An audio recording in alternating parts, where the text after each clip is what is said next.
Okay, sorry about that. I think we're back. That was strange, but hello there. What's going on? Um, yeah, I had to like totally error because I live stream sometimes from my phone, and it made me want to start a whole new thing. So, but basically, I was just looking through a lot of my older board games and kind of feeling nostalgic about last year, I guess, and older times. Not being able to do a whole lot. Um, but yeah, so that's been interesting. But you know what? Things aren't too bad. Things are going actually pretty good. I don't know if you guys saw this morning, but I actually got an interview with FFG talking X-wing with Max Brooks. So that was really cool. That was actually really exciting, and will not be the last interview with FFG people. So that's also pretty cool. So a little teaser for some of you guys. Um, but yes. So let's see what else is going on. I've got some cool stuff to show you guys here in just a minute. But I also just wanted to talk a little bit about some other things that have been going on. I actually just finished up doing a review for this guy, Jurassic Park Engine versus Raptors from Unmatched. It's funny. I saw Fifth Trooper today. The Fifth Trooper Network did an Unmatched video also on their latest podcast episode, and so they had some of the guys from Unmatched on, and I was like, oh, that's awesome. I love that game. You may have heard me before talk about Star Wars Epic Duels. Will, what's going on with what is your favorite fish? Today, my favorite fish is tuna. It's tuna, seared ahi tuna is pretty good. Um, but yeah, like Unmatched is really fun. It's based off of Star Wars Epic Duels, so that much is pretty cool. Because I've loved Star Wars Epic Duels, but they've changed a little bit and refined it a little bit, and it's a super fun game. And I've done reviews of the first three sets. Jurassic Park is another one, and then there's one more. I haven't gotten that one yet, but I definitely wanted to get the Jurassic Park set.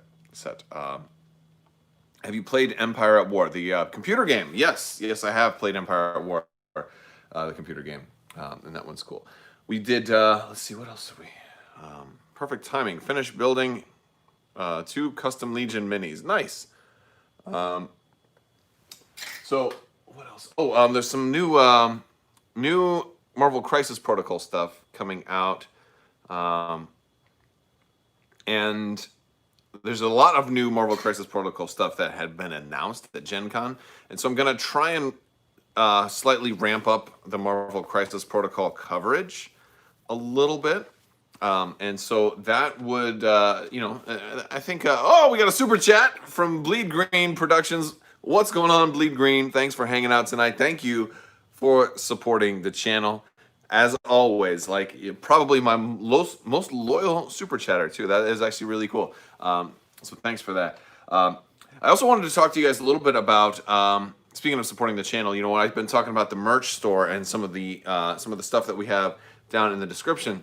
I guess there's some new studies that are coming out right now for can't stay but stop by to say hello. Well, thanks, Bleed Green. Thank you so much. But there's some new stuff that has come out about some research that's been done on the gator necks or neck gators, depending on which way you prefer. That they actually aren't really that protective against COVID-19. So I think that's something that I feel it would be responsible of me to talk about, because I'm not advertising them as like medical stuff, but since my store does have neck gaiters or gator necks, I felt it would be fair just to talk to you guys about it a little bit, because apparently they provide no more protection than not wearing a mask at all. And this is just according to some studies. I don't know if that's 100% true, and it could differ based on different brands and different types of material, because not all gator necks are identical. But from what I've seen, they're at least kind of similar. Basically reading about it a little bit, it seems like one study found that the particles, right? So like COVID-19 is like from like these particles that we exhale, and basically they're of a certain size, and masks generally stop those. Well, the neck gaiters, at least in this one study, they showed that they, instead of stopping those big particles, they broke them up into smaller particles. And so they passed through. And now that there were smaller particles in the air, they were less likely to fall down. Right? So like smaller particles, they stayed in the air and became airborne. And in some cases, they actually stayed around longer. So it was actually worse. And I was like, that's strange that wearing a face covering could actually make it worse. But what I think, like, I haven't heard this analogy, but after reading it, I thought it was probably more akin to if you've ever taken a garden hose, right? And I'm thinking because the neck gaiter is so close, so hugging your face so very tightly, when you're like breathing through it, it's almost like if you put your thumb on a garden hose. So normally, like whatever molecules come out of in your breathing would normally come out like this much, right? But now with the neck gaiter on there, it's shooting them out like twice as far, like with your thumb on a garden hose. I'm not sure if that's the best analogy, but that's, after reading it, that's one, at least one study found that was the possibility with neck gaiters. So if you're buying like, I still like neck gaiters, always will, but they're maybe not necessarily the best for protection against transmitting COVID-19. There may be, they're granted, they're still good for cold weather. They're still good to keep like dust off your face or whatever. If you work in a smoky, dusty area, or if you work with sawdust and things like that. In the Army, we used to wear them, and they're protective against a whole lot of things, tangentially unrelated to COVID-19. So I'm going to shift my focus more towards the masks rather than the neck gaiters. So we've got a lot of those available also. So I've kind of changed like the starting lineup of things that show down below because I don't want people to get the impression that I'm saying neck gaiters are going to protect people from transmitting COVID-19. That being said, they're still available and they're still cool. You can even still wear them as long as you put like something else on with them if you're thinking about protective measures. But for right now, I'd probably say go for a mask instead of a neck gaiter if you were thinking of doing something like that. All right, that much is out of the way. I just wanted to talk about that a little bit. Hey, how's it going, everybody? Sorry if I missed you in the chat. As Andrea says, should I get into Star Wars Legion? Sure, you should. It's a great game. If you don't mind assembling miniatures, gluing them together, painting them, coming up with some cool some cool terrain. How's it going? It's going pretty good. Wolfpack asks, do you know in Armada if there's a way to make a squadron with counter 4? But it has to be Imperials? I think so. I mean, maybe. Let's see. Bosk, not Bosk, Dengar increases counter. So you start with a counter 2 ace, right? And then give him Dengar, and I think there's an upgrade, a ship upgrade that can improve counter. Maybe it's an officer or something like that. I don't have all the cards in front of me, so it's harder for me to do off the top of my head. But I think that is a possibility.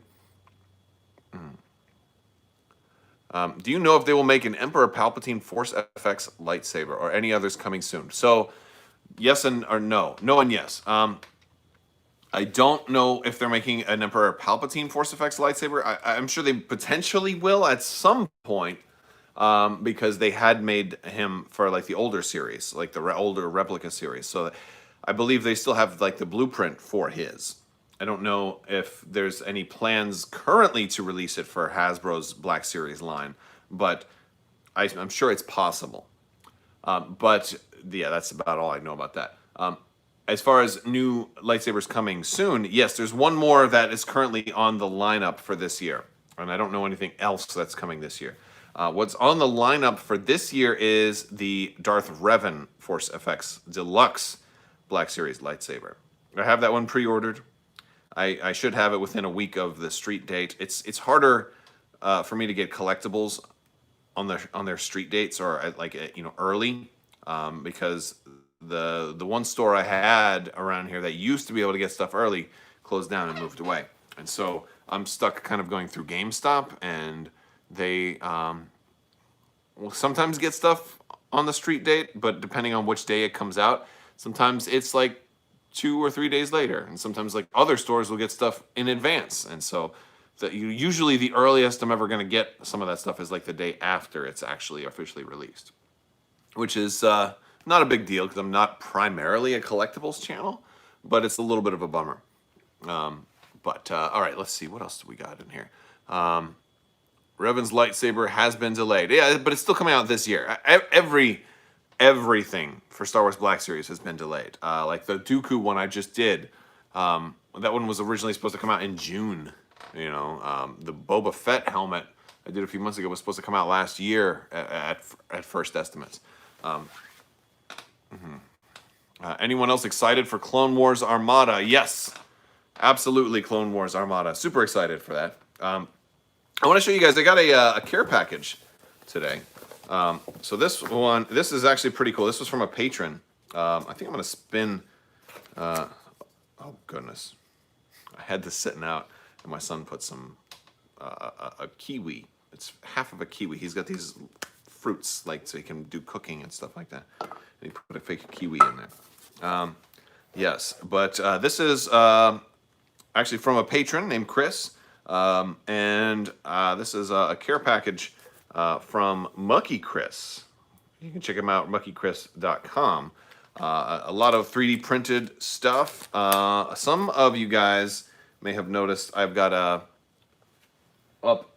back up here. You can kind of see it right there. It's a Type O positive sticker. Some people ask me about, hey, is that a Type O negative sticker? So I got a couple extra copies of the Type O positive sticker. I absolutely love this sticker. So for those of you guys who are curious about like me, one of my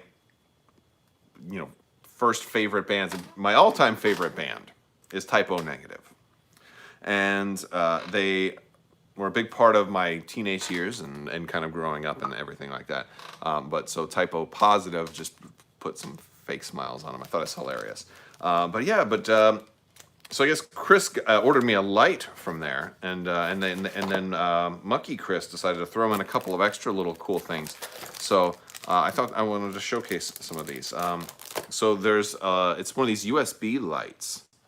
And it's got the little Mucky Chris sign on the bottom, and I've got a little adapter out here. Let me see if I can get it working. But this is a Peter Steele commemorative light, which is really cool. Peter Steele was the lead singer and bass player for Type O negative, and it really hit me pretty hard when he died. Celebrity deaths usually don't mean as much to me, but this dude was like the founding, the front man of my favorite band. And losing him also meant no more Type O negative, presumably. All right, I'm trying to find a plug. Let's see what I can find.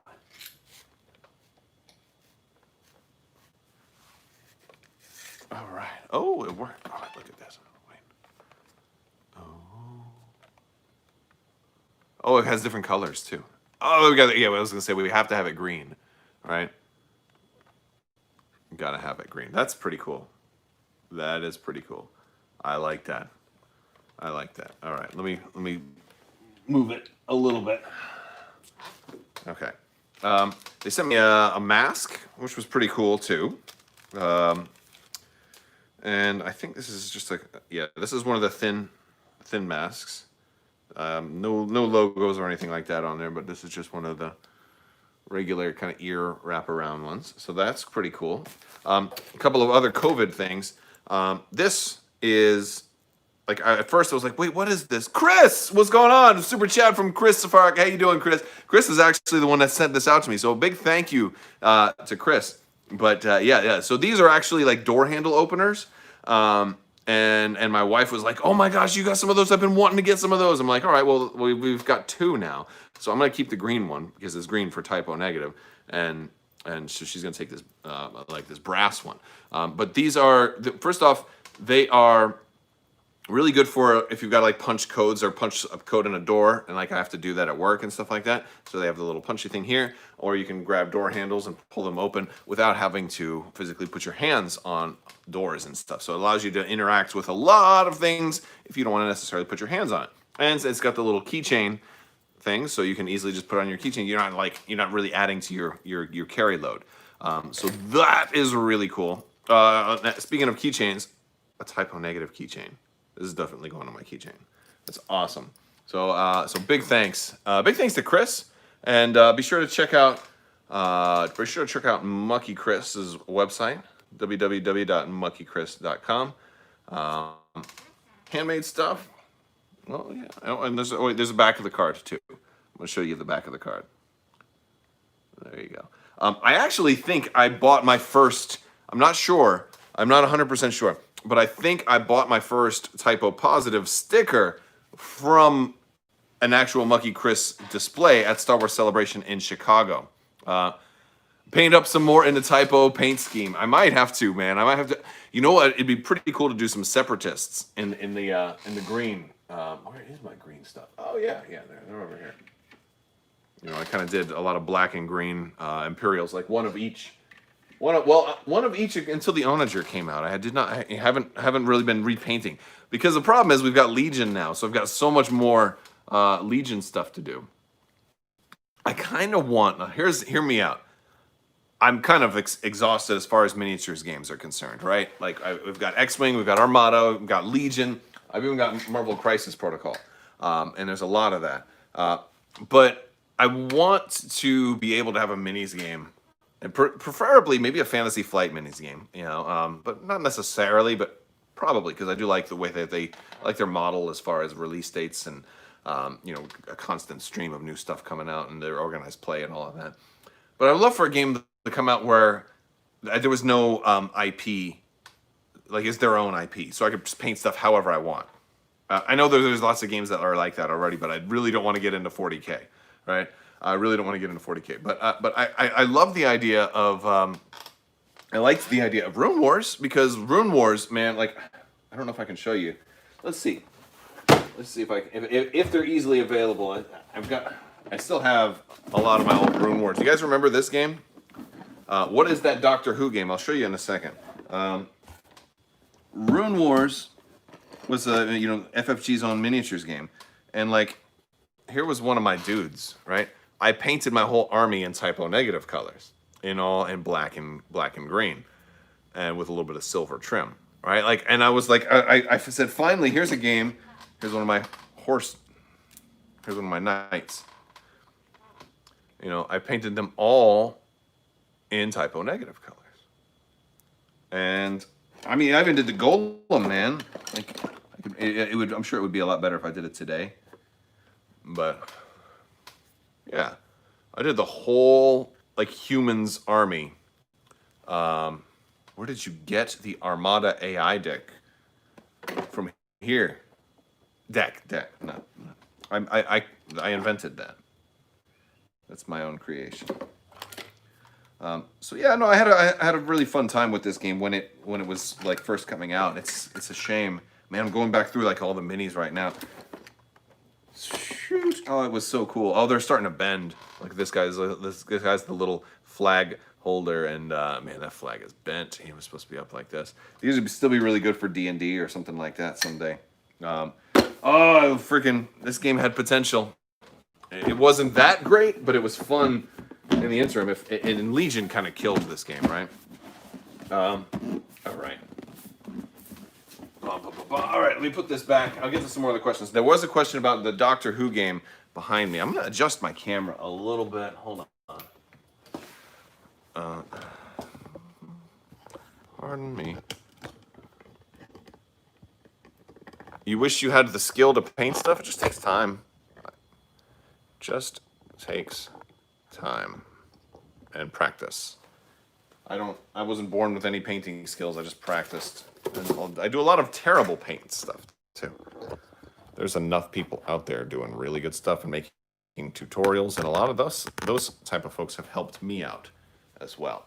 All right, this right here, Doctor Who, Time of the Daleks. I haven't actually done a review on this one. It was a gift, and then I bought some of the expansions. I haven't even opened up this one yet.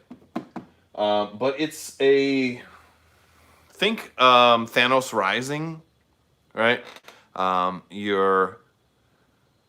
don't know if you guys have ever played Thanos Rising, But basically, you start out as one of the doctors, and you've got like a dice pool. Basically, you're going to roll dice. You need to have certain symbols, and there's different colors of dice. There's 3 basic different colors of dice, and there'll be a mission. It's going to say, think like they're all D6s. You got red, blue, and green dice, and then there's a 4th color. I think there's black dice too. The black die is normal. It's got 1 through 6 on it. Maybe the blue die doesn't have any 1s, but it's got 2 6s, right? And maybe the red die doesn't have any 2s, but it's got 2 5s, right? And maybe the green die doesn't have any 3s, but it's got 2 4s, or something like that. And it doesn't use those numbers; it uses symbols instead. But basically, it allows you to specialize, and so different companions you gain, and different upgrades and sonic screwdrivers you buy give you different colors of dice, and then there's certain missions you have to go on. It's like, oh, well, to pass this one, you're going to need 3 6s and 2 4s. And you got to hope you have the dice pool that lets you just gather them up, roll it, and pass or fail. And then there's certain things that give you rerolls. It's all like basically glorified Yahtzee, right, with conditions. It's like conditional Yahtzee. I mean, it's fun. It's a fun game. The only thing I'm not super crazy about it is that at a certain point, you get all the dice you need and you can pass every mission, and it's impossible to fail. Seems that way. Granted, that's okay, because that just basically means you're just about to end the game. But I feel like it's an engine builder, and with most engine builders, I feel like you're like, oh, my engine is finally getting going right when the game ends, and that's one of the things you try to make happen. But in this game, your engine gets going, and the game's not over yet. And the engine's going, and then your engine peaks, and the game's still not over yet, and you got like 2 more turns until the game ends. And you're like, so there's like a slight little factor where it kind of gets a little boring right before the end. But still, everything leading up to the end is cool. And it's got some cool mechanics where it's got all the different doctors from Doctor Who, and there's like a regeneration thing that can happen where everybody regenerates, and then like they pass their doctors to the left. Like, so whichever doctor you are, you become the next one. Like if you're the 7th doctor, you'll become the 8th doctor. So everybody changes, and that can totally throw a monkey wrench in your strategy. And so I like that. It's got fun things. I bought this pack, which has then what's one? Yeah, 7th and 9th on there. I haven't opened it yet because I haven't had a chance to play. COVID has really put a damper on my plans to play a lot of games. But they also come with different companions and different things like that. All right, let's see. What else is new? We were going to talk Marvel Crisis Protocol. Yeah, because I haven't done any painting yet. I've still got Black Widow and Hawkeye. I'm going to make some more Marvel Crisis Protocol videos because I want to do an X-Men dedicated video. I actually pre-ordered the X-Men because I don't want to risk losing them, because I think I might be screwed on Drax and Ronan the Accuser because they never showed up around here, and I'm going to have to resort to like eBay or something like that to get them. But I did get Hawkeye and Black Widow, and so I'm going to be painting them up, but I get the next wave because I think we've got some of the other stuff like Green Goblin and something like that in my local sci-fi city. So I'm going to try and get those soon. But yeah, so here's a question: How many of you guys are Legion players? Well, or Armada players too, perhaps, because I just had an interview with Max Brook from Fantasy Flight that went live today. Really cool interview, by the way. If you guys are interested in X-Wing at all, definitely check it out. But one of the cool things, like the big thing that was spoiled, was some of the new hooks or keywords. They're gonna have new keywords, right? They have like light side and dark side, and they finally put that into the points builder. A lot of folks for Legion, a lot of folks for Armada. Okay. But yeah, so they did talk about. We talked about the new points. We talked about a lot of things. We talked about the new ships, how some of this, how this works, how that works, so on and so forth. But a really cool thing is that there's going to be keywords for list building, like dark side only, light side only. We talked about those like TIE Fighter or X-Wing. Like, so both a T-70 and a T-65 X-Wing will both have the X-Wing keyword now. So this way they can make cards that say X-Wing only. We know it goes on either one of those, for example. But they said that it's not a type 2 because it also can be tied to the pilot. For example, Mandalorian or Sith. and things like that. And I'm like, that's really cool. Like, I like that. And we kind of toyed around, and that even allows you to go ahead and, because Max said that allows you to go in and do things that maybe don't need to be their own faction, but that might want to. Like, he talked about Imperial remnants from the Mandalorian. And I said, oh, or something like Black Sun. And he's like, yeah, that's another really good idea. And that got me thinking about sub-factions. So I even said in the video, I'm like, I mean, I hope Legion takes a page from what you guys are doing. He happened to tell us that, like, listen, those guys have access to all the same stuff that we have access to. So, you know, you never know. Maybe they will. And that got me really thinking, wouldn't that be a good way to like, maybe that would be an approach to do sub-factions in Legion, is that you give, units all these different keywords. And make them, but the reason I mentioned Armada is Armada's already doing this. And that's why I think there's a chance that Legion will do it too, because Armada has keywords printed on the back of the cards. Now, for the ship cards, for example, a lot of the ships have clone as a keyword, or droid for separatists, and transport, or bombard, or some of the different keywords that we've seen.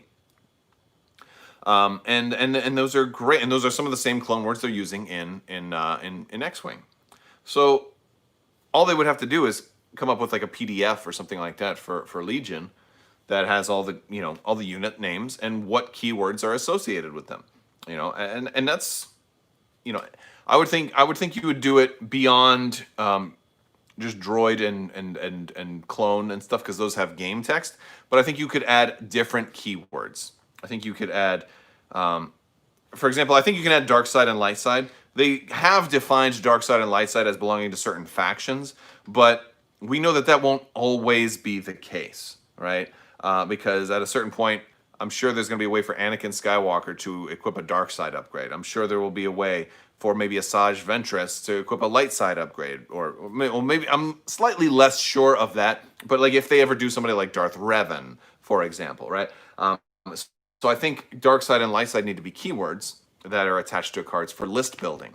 And on top of that, I think there's other things like Mandalorian. Right? This way you can give Boba Fett the Mandalorian keyword. You can give Sabine Wren the Mandalorian keyword. And if you were to do a Mandalorian subfaction, maybe you can have a commander that says this commander can lead an entire Mandalorian subfaction. Now you have the option to build an entire list based out of Mandalorian, or something like that. It doesn't even have to be you do a whole unit out of a sub-faction. It could just be that there's a lot of them in the unit, and maybe they get bonuses, so that if every Mandalorian gains this. Or it allows you to create equipment that might be Mandalorian only, without having to go back and reprint, Clan Ren with the Mandalorian keyword. You don't necessarily have to do that, but now you can go back and do that. It also allows them some future proofing if they do Din Djarin, right, who's the Mandalorian. If they do the Mandalorian, it allows them now to make changes as new seasons come out. If it gets revealed during season 2, for example, that the Mandalorian was a droid the whole time, for example. We don't really think that, but if something like that were to happen, then they could go back and say, droid, And another really good one is, I came up with this one, and Max really liked it in our video. We were talking about this. It says, another cool keyword could be Skywalker, because now that gives you access to a lot of individual characters, right? You could assign it to Luke, you could assign it to Anakin, or to Darth Vader. You could assign it to Leia. Maybe you don't assign it to Darth Vader for whatever reason, right? Maybe you make multiple versions of Darth Vader, and only one of them, like a redeemed Darth Vader, regains that Skywalker keyword or something like that. I don't know. Like you could even give it to Rey if you wanted to. Depending on which version of Rey. If you do multiple versions of Rey, but you could do that with a lot of different things, and I think that's a really cool way. I want to get into some of the chat here, but let's see. How long before we see Lando Calrissian in Legion? That's a really good question. I think he should be showing up very, very soon. Do you think they'll do sequel trilogy stuff for Legion? Not for a while. I hope we get a lot of time before they do that. Not that I think the First Order would look really cool. Like the First Order as a faction has a lot of fleshed out military. Even from the first movie, they had a lot of different military units. So I feel like the First Order. Look, and I feel like I'm copying a little bit from Fifth Trooper, but I just agree with them. And when they did a video about this, they said you don't need to release 2 more factions at the same time. Do a single faction starter like Armada is doing, right? Do that for the First Order. I don't know if the Resistance is in a position right now that there's enough of their military really fleshed out to justify a whole faction in Legion.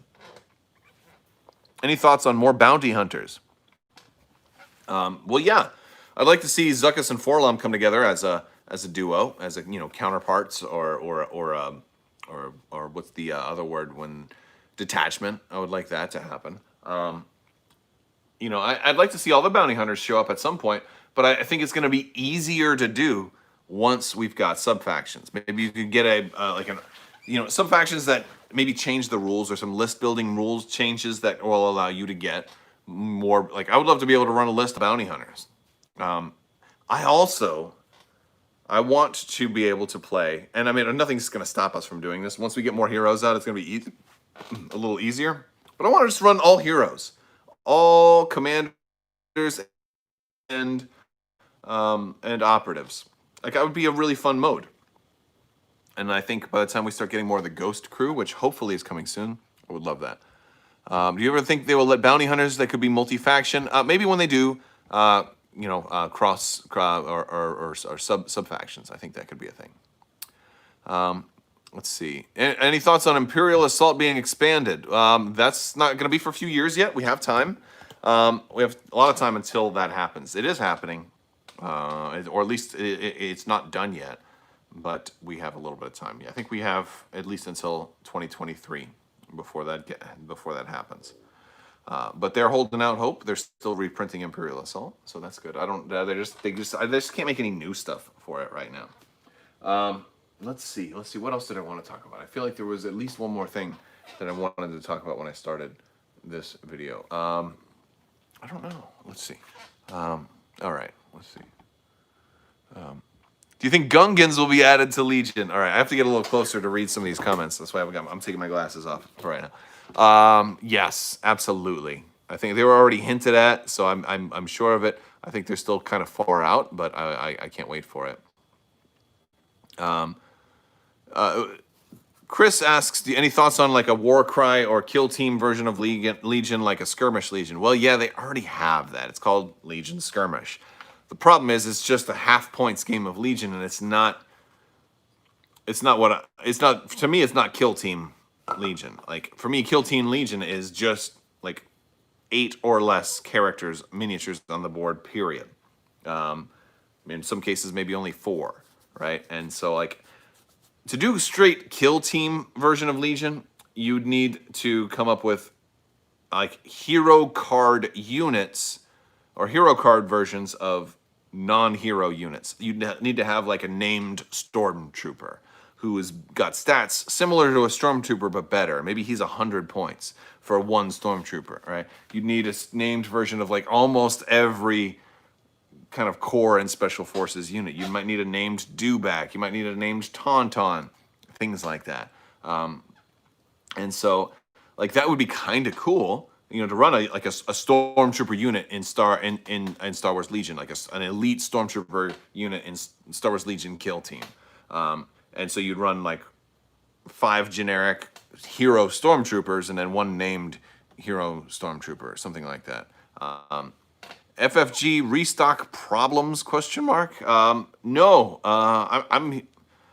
I think they've had to reprint a lot of stuff. So let me pull this out. I want to show you guys something. I can't find it right now. Maybe it's on this. Is it on? No. Okay. Well, I don't have my Padme or Cad Bane box nearby, but if you'll notice on any new FFG boxes, if you get the box art, now this is not a good example because this is from Asmodee. It is from Asmodee, but it's Atomic Mass Games. But usually on the back, somewhere around here, on like the FFG stuff, they used to have the FFG card sleeves recommendations. Well, now instead of Fantasy Flight card sleeves, they're going with the Gamogenic or Gamogenic, their new brand, and so all of the box art is being redone.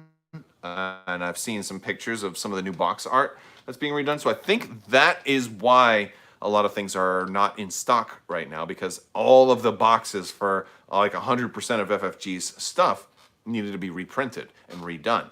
And so I think that slowed everything down so that they could get their new label on there. I think that's it. Now the bad news is that a lot of you guys probably don't care, and that's not a good enough reason for things to be out of stock. And if that's the case, then I understand. But the good news is that means at some point we're going to have everything back in stock. And from what I've seen, that process is starting to happen. Things that are out of stock are on the early telltale signs of showing up. So I would say, within the next couple of months, we have a pretty good chance of having lots of stuff back in stock. So that's pretty cool. If my guessing is correct. But either way, it always comes back in stock. You just have to stay patient. Even like the fighter packs for Armada and the Architan's fighter, or the Architan's cruiser rather, has come back in stock for Armada. Then they get bought up and then they go out of stock again. You really need an MC30. Wow, I have 4 of them, man. You know what? You can borrow one. No, I don't know if I'll ever actually run 4 MC30s again. I think I've tried it once. I'll probably try it one more time. I bought the 4th MC30 for the upgrades, which was a dumb idea. Really, 2 is the most I'm ever going to run. 2 is good. 2 MC30s is really good in Star Wars Armada. What's your favorite Star Wars board game and why? Current or ever? Because for a long time it was Epic Duels. But I mean, honestly, Rebellion. Best 2-player board game of all time. Do you think there will be a Clone Wars Armada Rogues and Villains expansion? Yeah, I think there's room for that. You certainly have the villains. I think you could fit Hondo in there for Rogues. I don't think they'll call it Rogues and Villains, though. They may call it something slightly different. But you also had good bounty hunters. Do you remember that episode? I think it was in season 3. Maybe it was season 2. They go to that planet, and there's all those good bounty hunters. And you got the guy with the big circular hat and all of them. I forget a lot of their names. But yeah, those dudes are awesome. Those are all candidates for that. Yeah. Was that Felucia? Scoundrels and Scum? Maybe. Yeah, they were defending the farm. Why Rebellion? Rebellion, oh man. Well, I'll try to summarize. Rebellion, you're having fun from the very beginning. As soon as the game starts, you're having fun. You're making decisions, doing things. Doesn't matter if you win or lose in Rebellion, because playing the game is actively fun. One of the first things a Rebel player has to do is hide to the Rebel base. First, I mean, and it is intense. So some of the comments are pretty good here. The expansion does make Rebellion so much better, and I think it was Chris. I think it was you. If not you, it was somebody else. Was talking about doing a review of the expansion. I actually was starting to plan that out just yesterday. It's been harder because I was supposed to get a game of Rebellion in here pretty soon, and that got postponed. But I was gonna have everything set up, and I was gonna film that this week, so that's got pushed back to another day because I want to do a good review of Rise of the Rise of the Empire. I still have the box for it in there somewhere, so I'll be able to do a proper review of the expansion for Rebellion. But yeah, it's a really good expansion, and it has multiple things, but it fixes a couple of things too. Thoughts on Clone Wars Armada? Oh my gosh! Finally, we're getting new stuff, right? Armada is it's one of the slowest production games of all time as far as new content coming out. Or I should say, slowest among games that regularly get new content. It's just that it's been getting slower and slower. It went from once every 6 months to once a year to once every 2 years. Yeah, really bad. Outer Rim is just a poor man's Zaya. Legends of a Drift System. Wow, that's kind of harsh. Outer Rim has potential, honestly. But best balance. That's true. Armada does have very, very good balance. Nicholas Bailey, I can't stay up and watch, but I just wanted to say your videos are really helpful and I appreciate you. Thanks, man. I appreciate you. Great last name, by the way. All right. Let's see. I'm going to go for a little bit longer. Probably play some Sea of Thieves a little bit later when I relax. Is it worth getting multiple acclimators or just wait for Venators? Well, you won't have to wait very long for Venators. As of right now, it's like, I think they're supposed to be only a month apart, or at least possibly. I mean, everything is subject to change, but I am going to get multiple acclimators. I usually want to have at least 2 of everything because it gives me a lot of build flexibility. And it also allows me, if I want to do repaints, then I'm good to go for there because then I can at least keep 1 in the classic format. But yeah, no, I mean, really, if you want to play a 400-point game, you're probably going to need at least 2 acclimators if you're Republic, because at the first month, you know, you're only going to have so much stuff. So, like, where are you going to get your extra points from? You've got to buy an extra core, right? An extra starter. So, most people, I would say, get 2 starters. Even new players and veteran players alike, you know, unless you're going to wait until like next year to buy your starters, and so where you can buy, you know, a starter and then a Venator and a Pelta at the same time, you know, and a squadron pack, then that'll probably give you enough to run 400 points. My guess is 1 of everything that's currently planned or announced is going to be enough to get you at 400 points. 1 acclimator, 2, because that would be 5 ships. You probably won't even need all 5. You know, what casual squad point would you recommend for X-Wing? 200 points. The game is balanced against 200 points, and it plays well against 200 points. If you're going really casual, you can also use quick builds, which aren't point-based. Well, they're threat-based. You're going to have points on the quick build cards. Yeah, I think they said 8 points is for a standard game, roughly.